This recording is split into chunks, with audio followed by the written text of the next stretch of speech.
At the end of any steam cycle, a message will appear on the screen requesting a discharge cycle. The display will then ask the user to pull the water tank out to the indicated bucket symbol and then press the check key.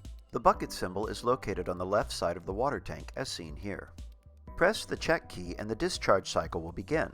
This cycle will drain the remaining water from the internal components. It will take approximately 2 minutes to complete. When the cycle is done, remove the water tank and empty the water.